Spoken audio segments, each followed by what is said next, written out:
একসঙ্গে ৫ সন্তানের জন্ম দিয়েছেন চট্টগ্রামের গৃহবধূ এনি আক্তার।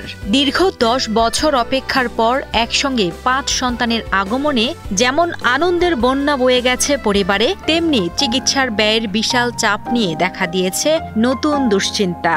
সামান্য বেতনের চাকরিজীবী বাবার পক্ষে নবজাতকদের দীর্ঘমেয়াদী এনআইসিইউর খরচ বহন করা এখন প্রায় অসম্ভব হয়ে পড়েছে। আমার ভাই থেকে 10 বছর ধরে বাচ্চা হচ্ছিল না। অনেক চিকিৎসা করার পরে ডাক্তারি চিকিৎসা, বৈদ্যের চিকিৎসা 10 বছর পরে কালকে আলহামদুলিল্লাহ 3টা মেয়ে 2টা ছেলে আসছে। আমরা অনেক খুশি, কিন্তু এগুলো ভরণ পোষণের জন্য অনেক টাকা দরকার। এগুলো তো একটু কষ্ট হচ্ছে আর কি। ৮ ডিসেম্বর বিকেলে চট্টগ্রাম নগরের পিপলস হাসপাতালে অস্ত্রোপচারের মাধ্যমে পৃথিবীর আলো দেখে চট্টগ্রামের সাতকানিয়া উপজেলার এনি সুমন দম্পতির 2 ছেলে ও 3 কন্যা শিশু। তবে হাসপাতাল কর্তৃপক্ষ জানায়, নবজাতকদের ওজন 1 কেজি থেকে 1 কেজি 600 গ্রামের মধ্যে হওয়ায় তাদের কয়েকদিন নিবিড় চিকিৎসা পর্যবেক্ষণে রাখতে হবে। 5 শিশুর চিকিৎসার ব্যয় বেড়ে যাওয়ায় দুশ্চিন্তায় পড়েছেন পরিবারটি। 10 বছর পর কোলজোরে আসা এই 5 নতুন প্রাণের ভবিষ্যৎ যেন অর্থাভাবে ঝুঁকির মুখে না পড়ে, সেজন্য সমাজের বিত্তবান ও সহৃদয়বান মানুষের সহযোগিতা কামনা করছেন অসহায় বাবা মা। আমার বাচ্চাগুলো একটু অসম্পূর্ণ, একটু আর্লি নিয়ে নিতে হয়েছে, কারণ 5টা বেবি, এই জন্য তো এখন এনআইসিইউতে রাখছি এখানে পার্ক ভিউতে।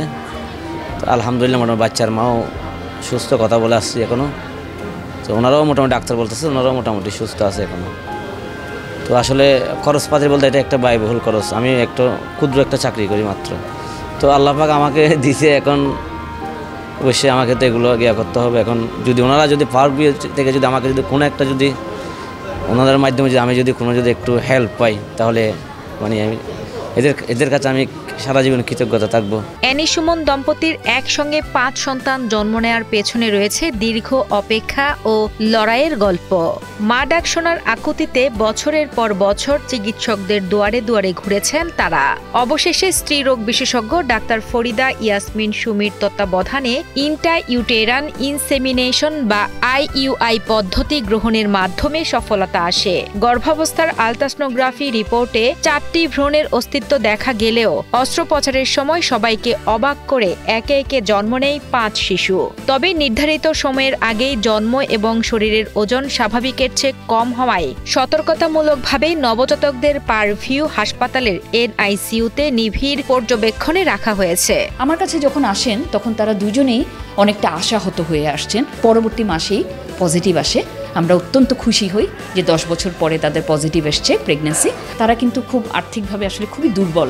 তো ওরা বারবারই তারা কিন্তু খুশিও পাশাপাশি কাঁদছে যে আমরা কিভাবে 5টা বাচ্চাকে ম্যানেজ করব।